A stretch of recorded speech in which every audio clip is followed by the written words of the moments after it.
আসসালামু আলাইকুম সুপ্রিয় দর্শক, কেমন আছেন সবাই? আশা করছি আপনারা সবাই ভালো আছেন। দর্শক, এই মুহূর্তে অবস্থান করছি বগুড়া জেলার ধুনট উপজেলার মাটিকুড়া গ্রামে। এখানকার এক তরুণ উদ্যোক্তা নাজমুল হাসান ভাই, তো সে একজন ভার্সিটি পড়ুয়া ছাত্র। শখের বশে মুরগি পালন করে এখন তার বাণিজ্যিকে চলে গিয়েছে। তার মুরগি পালন করে লাভ বা লসই কত, সে কেন পালন করছে পড়াশোনার পাশাপাশি, তো তার সঙ্গে আমি কথা বলে আপনাদেরকে জানাবো। চলুন তার সঙ্গে কথা বলা যাক। আসসালামু আলাইকুম। ওয়ালাইকুম আসসালাম। ভাইয়া কেমন আছেন? এই তো আলহামদুলিল্লাহ ভালো। আপনি ভালো আছেন? জি আলহামদুলিল্লাহ, আমরা ভালো আছি। তো আমরা তো এলাম আপনার এই খামার বাড়িতে। হ্যাঁ। তো আপনার খামার বাড়িতে আমি দেখতে পাচ্ছি প্যারেন্টস স্টকও রয়েছে, আবার দেখতে পাচ্ছি পোলট্রি সেক্টরও রয়েছে। জি। সব মিলিয়ে আমি বলতে চাই আপনি একজন ভার্সিটি পড়ুয়া ছাত্র। জি। কেন আপনি এগুলোর সাথে জড়িত হয়েছেন? এগুলোর কারণটা কি? আপনার শখের বশ থেকে বাণিজ্যিকে যে চলে গেল সেই বিষয়ে যদি কিছু বলতেন। আসলে আমার এই খামারটা শুরু হয়েছে 2018 সাল থেকে। 2018 সাল থেকে শুরু করার পর আপনার শখের বশে 30টা মুরগি দিয়ে পালন শুরু করছিলাম। তারপরে ধীরে ধীরে পর্যায়ক্রমে এখন আলহামদুলিল্লাহ বাণিজ্যিক পর্যায়ে শুরু হয়ে গেছে। তো এখন আমি তো এখানে থাকতে পারি না। আমি সময় মতো এসে বাচ্চা তুলে দিয়ে যাই, আর মাঝে মাঝে বাচ্চার পরিচর্যা সম্পর্কে আমার বাড়িতে দেখতে পাচ্ছেন আপনি সিসি ক্যামেরা স্থাপন করা হয়েছে। জি জি জি, আমরা দেখতে হ্যাঁ, পাচ্ছি। ওই সিসি ক্যামেরার মাধ্যমে আমি মনিটরিং করি সব সময়। হ্যাঁ, তারপর আমার বাবা আছে, আমার ছোট ভাই আছে, আমার মা আছে, তারা খামার বাড়িটা আপনার সব সময় দেখাশোনা করে।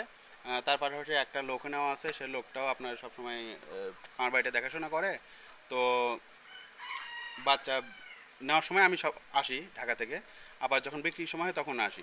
মাঝখানের সময়টা এরা পরিচর্যা করে। আচ্ছা, আপনি তো ব্রয়লার যে তুলছেন, জি। এই বাচ্চাটা আপনি কোথা থেকে সংগ্রহ করছেন? জি, আমরা এই বাচ্চাগুলো কোম্পানি থেকে সংগ্রহ করি, আবার ডিলার থেকে সংগ্রহ করি। তাতে আপনাদের আজকে বয়স কত দিন? আজকে বয়স 35 দিন। এক থেকে জিরো থেকে আপনার 35 দিন পর্যন্ত কেমন কতটুকু পরিচর্যা গিয়েছে যদি কিছু বলতেন। আসলে ব্রয়লারের তো পরিচর্যা অনেক। তো যখন আমরা জিরো বাচ্চা আনি, জিরো বাচ্চা আনার পর আমাদের বাচ্চা তো রাত্রে এসে পৌঁছায়। তো রাত্রে 2টা 3টে থেকে বাচ্চাটা রিসিভ করার পর আপনার বাচ্চাটা সর্বপ্রথম বোর্ডিং করতে হয়। হ্যাঁ, আপনার চারদিকে ঘের করে উপরে একটা লাইটের বোর্ডিং সিস্টেম আছে, ওটা দিয়ে আপনার বাচ্চা প্রতি শীতের দিনে 2 ওয়াট আর গরমের দিনে 1 ওয়াট আচ্ছা, এখানে কতদিন থুতে হয় এই বোর্ডিংয়ে? বোর্ডিংয়ে রাখতে হয় আপনার বাচ্চার অনুযায়ী, তাপমাত্রা অনুযায়ী। আর দ্বিতীয় কথা হলো আপনার গরমকালে রাখতে হয় আপনার 3 থেকে 5 দিন রাখলে এনাফ। আর শীতকালে 10 দিন পর্যন্ত রাখতে হয়। তাতে সব মিলিয়ে আপনি কেমন দেখছেন, মানে এটা থেকে আপনার কেমন আয় আসছে? আলহামদুলিল্লাহ মোটামুটি ভালো আয় আসতেছে। আসতেছে। জি। আচ্ছা, আপনার এই খামারে ফ্যান তো দিতে হয়। হ্যাঁ, ফ্যান অবশ্যই ফ্যান দিতে হবে। ফ্যান কতগুলো রয়েছে? ফ্যান আপনার ব্রয়লার সেক্টরে 9টা ফ্যান আছে, আর প্যারেন্ট স্টকে 3টা আছে। আর মুরগি কত? মুরগি ব্রয়লার আছে আপনার বর্তমানে 500, আর প্যারেন্ট স্টক আছে 100। Parents stock 100। আচ্ছা, জি। প্যারেন্টস নিয়ে কিছু বলতে চাই যে আপনি যে প্যারেন্টসে পালন যে করছেন, এগুলোর ডিম তো দিচ্ছে আপনি। জি জি, ডিম দিচ্ছে। এগুলো ডিম আপনি কি করছেন? ডিমগুলো আপনার আমাদের হ্যাচিং হচ্ছে মোটে আমাদের এখানে লোকাল শহরে। আর হলো যেগুলো আপনার মনে করেন 20 ডিম বাদে যেগুলো ডিম ছিল, এগুলো পাইকার এসে বাড়ি থেকে নিয়ে সংগ্রহ করে নিয়ে যায়। তাতে ওটা থেকে কেমন দেখছেন?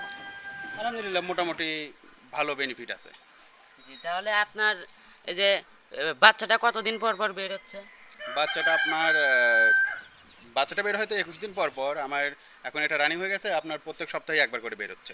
প্রত্যেক শুক্রবার বাচ্চা বের হচ্ছে। কতগুলো বাচ্চা বের হচ্ছে? এখন আমরা ডিম ঢুকাই এখন সপ্তাহে হলো আপনার 200 থেকে 250 পিস বাচ্চা বের হয়। হয়তো গত সপ্তাহে এই সব শুক্রবারে আপনার 250 পিস ডিম ছিল। তখন বাচ্চা বেড়েছে প্রায় 230 পিস।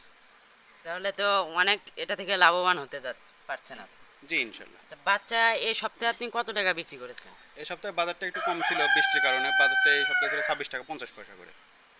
তাতে কি সামনের সপ্তাহে কেমন যাবে এগুলো কি একটু? এগুলো এখন বলা যায় না, এগুলো কাঁচা বাজার তো। এখন সকালে প্রত্যেকদিন 12টার দিকে রেট হয়।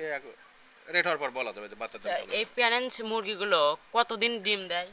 একটানা 6 মাস ডিম দিবে। 6 মাস। জি। এখন কয় মাস হলো? এখন আমার রানিং চলছে 6 মাস 13 দিন। 13 দিন। জি। যে আপনার এগুলোর পরিচর্যাটা কেমন করতে হয়? এগুলোর পরিচর্যাটা আপনার বেশি খুব করতে হয় নাকি? না, প্যারেন্টসও অল্প মুরগি তো আপনার 100 মুরগি তো অতটা পরিচর্যা করতে হয় না আপনার। দুবেলা খাদ্য দিতে হয়, আর 3 বেলা পানি দিতে হয়, আর আপনার মাঝে মধ্যে গরমে ফ্যান দিতে হয়, আর নইলে ফ্যানের প্রয়োজন হয় না। আমার এখানে আপনি দেখতে পাচ্ছেন যে গাছের ছায়ার জন্য একটু ঠান্ডা থাকে ঘর। জি জি জি, আমরা দেখতে পাচ্ছি। জি। তো আমি অনেক সেটে দেখেছি যে চালে পানি দিতে হয়, তো এটা কি ব্রয়লারের সোনালির ক্ষেত্রে কি একই দিতেই হ্যাঁ, হয়? একই আপনার চাল, আপনার ঘরের টিনের চালা যেহেতু আপনার যদি অতিরিক্ত রোদ লাগে তাহলে তো অবশ্যই পানি দিতে হবে। জি জি জি।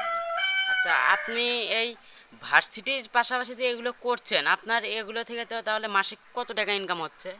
এখন মাসিক ইনকাম হচ্ছে আপনার, এগুলো এখন আনুমানিক। আনুমানিক আপনার মাসে 50+ এরকম আসে। যে আপনি শুরুটা করেছিলেন কত টাকা নিয়ে? শুরুটা করেছিলাম আপনার 5,000 টাকা দিয়ে। 5,000 টাকা দিয়ে। জি জি। এই 5,000 টাকাটা কেমনে মানে আমি 5,000 টাকা পাইছিলাম হলো আপনার ক্লাস 9-এ থাকতে আপনার উপবৃত্তি পাইছিলাম। তো উপবৃত্তির টাকা পাওয়ার পর ওই টাকা দিয়ে আপনার 30 পিস বাচ্চা নিয়েছিলাম হ্যাচারি থেকে। তো 30 পিস থেকে ধীরে ধীরে 30-এর পর 70 পিস নিলাম, এইভাবে ধীরে ধীরে আপনার বেড়ে গেছে। আচ্ছা, 30 পিস যখন বাচ্চা নিয়েছেন তখন তো খামারটা একটু ছোট ছিল। হ্যাঁ, একদম আপনার গ্রাম বাংলায় যেরকম ছাপড়া থাকে না, ওই ছাপড়ার ভিতরে আমি পালন করেছিলাম। তাহলে আপনার 30টা মুরগিতে তো কেমন না, লাভবান হয়েছে? 30টা মুরগিতে তখন আমি লাভবান হতে পারিনি। প্রথম আপনার মুরগির পরিচর্যা সম্পর্কে বুঝতে পারিনি। 30টাতে লস খাইছিলাম। তারপরে আমার বাবা আমাকে সাহায্য করার পর আমি তখন 70 পিস বাচ্চা নিই। তো আলহামদুলিল্লাহ তখন 70 পিসের বাচ্চা পাড়ার পিছনে ঘুরে তাকাতে হয়নি। তারপরে থেকে এখন পর্যন্ত মোটামুটি ভালোই বেনিফিট হচ্ছে। জি। তাহলে আমি এখন জানবো এই সোনালী এবং পোলট্রি সেক্টরে আপনি যে আছে আপনার মুরগি, তো এগুলোর পরিচর্যা তো জানলাম, এখন আমি একটু জানবো এর ঔষধপাতিটা কি, মানে কখন কয়টা ভ্যাকসিন দিতে হয়, ওষুধপাতিটা কি যদি কিছু বলতেন আনুমানিক। জি, আমরা ব্রয়লারে সাধারণত 3টা ভ্যাকসিন দিয়ে থাকি। আর সোনালীকে আপনার যদি আপনার মাংসের জন্য করে থাকি তাহলে 4টা ভ্যাকসিন দেয়, আর যদি প্যারেন্ট স্টক করি তাহলে 25টা ভ্যাকসিন দিতে হয়। 25টা। তাছাড়াও আপনার যেগুলো এখন প্যারেন্ট স্টক আছে এগুলোর জন্য প্রত্যেক মাসে একবার করে একটা করে ভ্যাকসিন দিতে হয়। তো আপনার এই পানি কত